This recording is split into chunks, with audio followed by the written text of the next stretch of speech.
Bhaskar astrology classes में आपका स्वागत है। साथियों, अक्सर लोग यह पूछते भी हैं और हम लोगों के दिमाग में भी आता है कि जब दो ग्रह एक साथ किसी भाव में बैठे हों यानी युति में बैठे हों तो उनका क्या परिणाम होता है। अब वैसे देखा जाए तो जिस ग्रह की दशा है उसका फल वही ग्रह देगा। साथ में बैठे हुए ग्रह की जब दशा आएगी तब उस ग्रह का फल मिलेगा। यह तो एक सर्वमान्य बात है, लेकिन इसके बावजूद भी कुंडली में एक ही भाव में जब दो ग्रह युति में बैठे हों, युति उसको कहते हैं जब दो ग्रह एक साथ बैठे हों तो वो युति में बैठे होना कहलाते हैं। तो एक साथ जब युति में ग्रह बैठे हैं तो वह कुछ ना कुछ संकेत तो अवश्य करता है। अब इन दोनों ग्रहों के कोई भी दो भावेशों के युति में बैठने की वजह से कुंडली में या तो सकारात्मक प्रभाव होगा या नकारात्मक प्रभाव होगा। यानी शुभ भावेश हैं तो सकारात्मक प्रभाव देंगे, अशुभ भावेश हैं तो उनका कुछ नकारात्मक प्रभाव मिलेगा। तो अशुभ भावेशों की युति होने से कुंडली को एक बलहीनता प्राप्त होती है, यानी उसमें कमजोरी आती है। लेकिन एक और मजेदार बात है कि जब भी दो भावेश एक साथ बैठते हैं तो उनमें से कोई एक अधिक बल प्राप्त कर लेता है। आज उसी के बारे में हम बात करेंगे। और इन ग्रहों के बैठने से जातक को एक नैसर्गिक शुभता या अशुभता अवश्य प्राप्त होगी। अब जैसे कुछ नैसर्गिक रूप से शुभ ग्रह युति में बैठे हैं तो जातक को मूल रूप से यह स्थिति एक शुभता की तरफ धकेल देती है।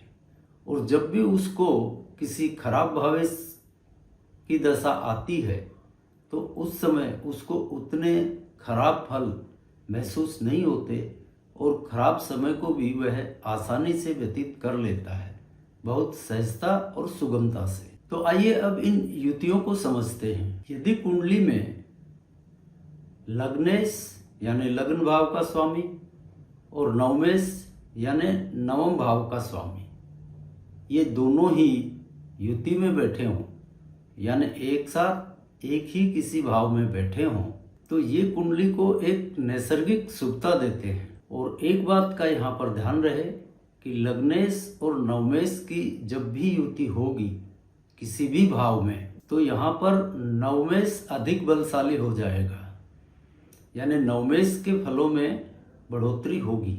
और यह इस बात का संकेत है कि जातक को नवम भाव के फल अधिक मिलेंगे, यानी जातक का भाग्य साथ देता रहेगा, उसमें विवेक मौजूद रहेगा, अपने पिता के साथ उसके संबंध अच्छे रहेंगे, पिता का प्रिय और आज्ञाकारी रहेगा, क्योंकि यहाँ पर नवम को अधिक बल प्राप्त हो गया है।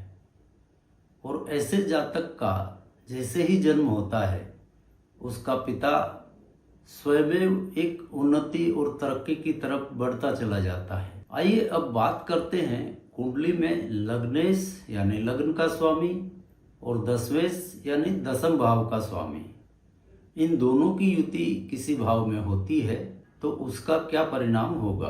तो यहाँ पर लग्नेश ज्यादा बलशाली हो जाएगा। लग्नेश और दशमेश की युति हो तो लग्नेश अधिक प्रभावशाली हो जाता है और इस वजह से ऐसे जातक अपने मान सम्मान के प्रति अधिक सतर्क और सजग रहते हैं, अपने शरीर की देखभाल करने वाले होते हैं, अपने सम्मान पर चोट किसी हालत में वो बर्दाश्त नहीं कर पाते, अहम की मात्रा भी इनमें कुछ ज़्यादा रहेगी और किसी भी तरह की रिस्क लेने से ये घबराते नहीं हैं, यानी रिस्क उठाने का मादा इनका बहुत ज़्यादा होता है। व्यक्तित्व इनका बहुत प्रभावशाली रहता है, लेकिन यहाँ दाम्पत्य में कुछ ना कुछ खटपट अवश्य रहती है। दाम्पत्य के लिहाज से यह उतनी अच्छी स्थिति नहीं कही जाएगी। आइए अब एक और योग की बात करते हैं। यदि पंचमेश यानी पंचम भाव का स्वामी और एकादशेश यानी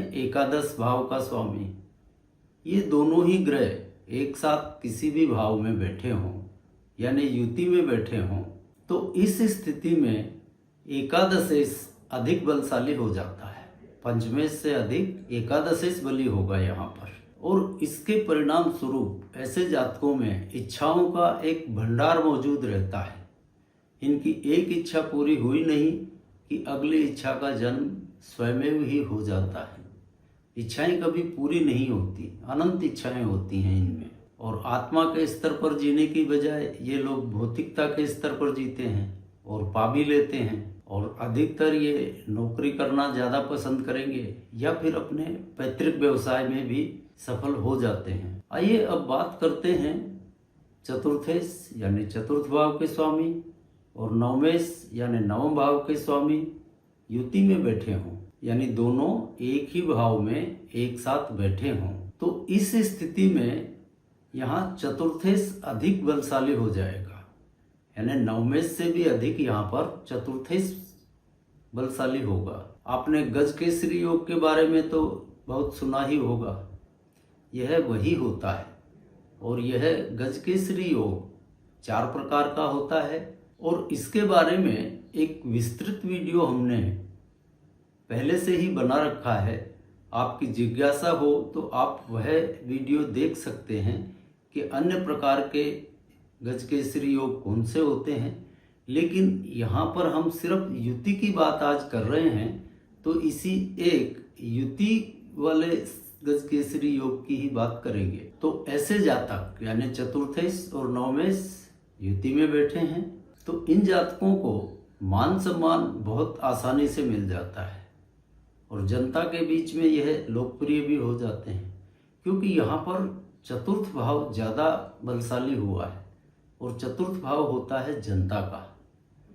इस वजह से ये बहुत लोकप्रिय होते हैं और सम्मानित व्यक्ति होते हैं। इनको धन पैसे की बजाय अगर प्रेफरेंस देना पड़े तो अपने सम्मान को देंगे, यानी अच्छा सुयश यह योग दिलवा देता है। अब अगली युति के बारे में बात करें तो चतुर्थेश यानी चतुर्थ भाव का स्वामी और सप्तमेश यानी सप्तम भाव का स्वामी, इन दोनों की ही किसी भी भाव में युति हो यानी एक साथ बैठे हों, तो इस स्थिति में सप्तमेश को अधिक बल प्राप्त होगा।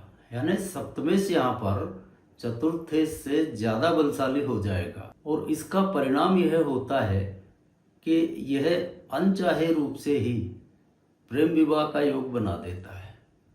ऐसे जातक अपनी मर्जी से विवाह करना पसंद करते हैं, और इन जातकों का प्रेम विवाह सफल भी रहता है। अपने मुख्य धंधे के अलावा साइड धंधों में यह जरूर शामिल रहते हैं।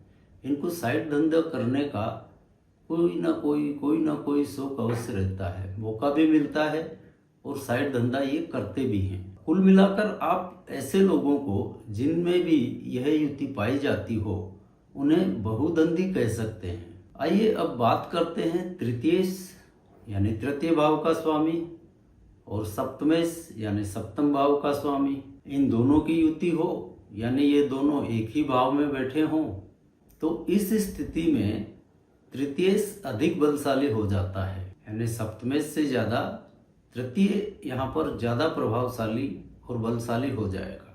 इस वजह से ये जातक बहुत अधिक मेहनती होते हैं। मेहनत और पुरुषार्थ ये दो ही इनके हथियार होते हैं। भाग्य भरोसे ये नहीं बैठते हैं, यानी भाग्य पर भरोसा नहीं करते, अपनी भुजाओं पर अपने परिश्रम पर विश्वास करते हैं, और अपने भविष्य का निर्माण अपनी मेहनत से करते हैं। और ऐसे लोग प्राय आपको कल कारखाने यानी इंडस्ट्रियल कॉम्प्लेक्स कल कारखाने वाले धंधों में ज़्यादा मिलेंगे। जिन धंधों में बहुत अधिक लेबर की आवश्यकता पड़ती हो, ऐसे धंधों में ये ज़्यादा सफल होते हैं। इनको अपने अनुजों का भी अच्छा सहयोग मिल जाता है, लेबर का भी सहयोग मिल जाता है, और ये अपनी मेहनत से अपना भविष्य निर्माण कर लेते हैं। आइए अब एक और युति की बात करते हैं। तृतीयेश यानी तृतीय भाव का स्वामी और चतुर्थेश यानी चतुर्थ भाव का स्वामी, इन दोनों की युति हो यानी दोनों एक ही भाव में एक साथ बैठे हों, तो यहाँ पर चतुर्थेश अधिक बलशाली हो जाता है। यानी तृतीय से अधिक चतुर्थ को बल मिलता है। तो इन लोगों को जीवन में उतना संघर्ष नहीं करना पड़ता, यानी संघर्ष से अधिक ये सुखों की प्राप्ति करते हैं। बहुत कम संघर्ष से ही इनको सफलता मिल जाती है और ये स्वभाव से भी प्राय कोमल और सुख पाने की इच्छा करने वाले होते हैं। इनको सुख चाहिए और ऐसे जातक प्राय साझेदारी, कपड़ा, मेटल्स, कृषि, बिल्डिंग कंस्ट्रक्शन ऐसे धंधों के अंदर सफल रहते हैं। साथियों, हमने आज कुछ युतियों के बारे में बात की, तो इनका उपयोग क्या है? तो इनका उपयोग यह है कि जब भी हम कुंडली देखने बैठते हैं उस समय इन युतियों को कुंडली में देख लेना चाहिए। तो उससे कुंडली की स्ट्रेंथ मालूम पड़ती है।